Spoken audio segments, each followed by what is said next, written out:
nous sommes désolés pour ceux qui sont dehors et qui n'ont pas pu rentrer. Demain soir, ça sera le même problème. Après-demain, nous aurons la chance, puisque nous aurons la chance d'avoir le deuxième espace dans lequel, si jamais vous ne pouvez pas rentrer, vous pourrez suivre en retransmission vidéo cette soirée. Cette troisième soirée. Et je vous rappelle d'ailleurs qu'à l'issue de cette troisième soirée, Michel Onfray dédicacera ses livres, donc vendredi. Voilà. Merci. Donc je voudrais d'abord vous remercier aussi, Michel Onfray, d'avoir eu la gentillesse de venir et puis de vous prêter à cet exercice difficile, périlleux, compliqué, de peut-être résumer en 3 soirs l'ensemble de votre philosophie et de votre pensée. Je crois que c'est à ça que vous allez vous exercer. Alors je vous donne la parole. Bonsoir. Merci beaucoup. Ah, on ne veut pas m'entendre, ainsi, voilà. Merci beaucoup. Merci à vous d'être là aussi nombreux.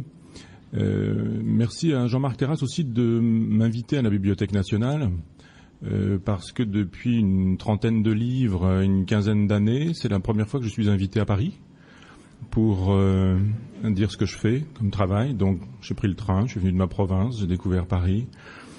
Et je suis là avec vous, très heureux donc de vous dire que je vais essayer effectivement de faire une synthèse dans ces 3 soirées des 15 années qui se sont écoulées depuis 1989. Je suis très ému aussi de savoir que la Fondation Del Duca est de la partie, puisque quand j'étais jeune philosophe, vous voyez, je suis venu à Paris au moins avant ce soir, en 89, j'avais eu la bourse de la Fondation Del Duca. C'était Jorge Amado qui lui avait eu le prix. J'avais été très ému de cette distinction qui m'était faite. Je suis très heureux de pouvoir saluer la mémoire de Madame Del Duca. Donc je vais effectivement vous proposer en 3 temps les résultats auxquels je suis tant bien que mal parvenu sur le terrain de l'historiographie pour ce soir, le terrain de l'éthique pour demain et le terrain politique pour après-demain.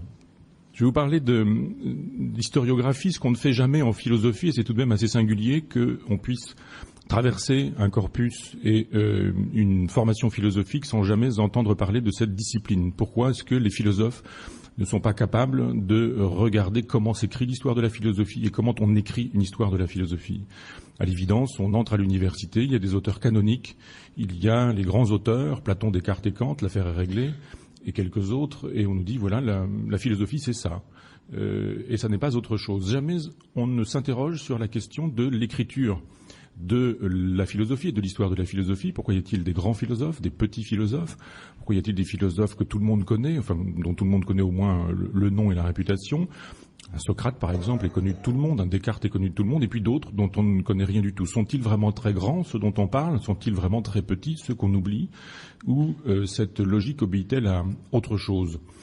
Je crois évidemment que ça obéit à autre chose et que l'historiographie est ainsi faite qu'elle permet aux vainqueurs d'écrire leur histoire. C'est donc une histoire de vainqueurs qu'on nous propose la plupart du temps dans les institutions, et moi j'aime bien plutôt faire l'histoire des vaincus. Donc je vais vous dire comment les choses peuvent s'articuler entre d'un côté la philosophie officielle et de l'autre côté une philosophie qui n'est pas non officielle ou anti-officielle, mais une philosophie qui peut être alternative à tous les sens du terme. Il y a à l'évidence une pensée magique qui travaille les historiens de la philosophie ou les historiographes, c'est-à-dire qu'ils ne sont pas aussi philosophes qu'on voudrait bien le croire, pas aussi raisonnables, pas aussi rationnels, et ils obéissent à un certain nombre de comportements. Et il faudrait pouvoir travailler sur l'écriture de l'histoire de la philosophie et voir ce que sont très précisément ces comportements. En un mot, il s'agit d'entreglose, pour utiliser l'expression de Montaigne. C'est un philosophe que j'aime par-dessus tout. Il y a, je crois, une grande tradition de l'entreglose. L'histoire de la philosophie, c'est essentiellement les manuels, ce sont essentiellement les manuels, les encyclopédies, les histoires, les dictionnaires, les cours qui sont publiés, et on a l'impression que finalement chaque ouvrage nous dit quelque chose de nouveau, chaque manuel dit quelque chose de nouveau. Quand j'ai proposé mon anti-manuel de philosophie, j'ai regardé comment fonctionnaient les manuels et je me suis aperçu que c'était le même. Il y a un manuel platonicien, c'est le même, et un certain nombre d'éditeurs. Il y a un dictionnaire de la philosophie, c'est toujours le même, un certain nombre d'éditeurs et un certain nombre d'auteurs. Mais finalement, on réitère un certain nombre de contre-vérités, et sur le principe presque de la danse du ventre, on a un certain nombre d'idées communes qui deviennent des vérités. Ce sont souvent des mensonges, mais réitérés régulièrement, ça devient une vérité, une parole d'évangile qu'on enseigne à l'université. Un exemple, et c'est la plupart du temps ce qu'on nous dit quand on arrive au lycée, on nous dit dans l'histoire de la philosophie, les choses se passent ainsi. La philosophie naît en Grèce au 7e siècle avant Jésus-Christ avec les présocratiques. C'est bourré de mensonges, cette phrase. C'est bourré de mensonges. Elle ne naît pas à ce moment-là. Il y a de la philosophie avant la Grèce, à l'évidence. Les gymnosophistes, par exemple, les philosophes d'Inde. Donc il y a une pensée qui est antérieure à la pensée grecque, mais on a ce tropisme blanc, grec, occidental, européen, on dirait. Donc on démarre avec la Grèce, c'est le 7e siècle, ce sont les présocratiques, et la philosophie démarre ici, elle tombe du ciel. Il n'y a pas d'explication possible, raisonnable ou rationnelle, c'est une espèce de don de Dieu.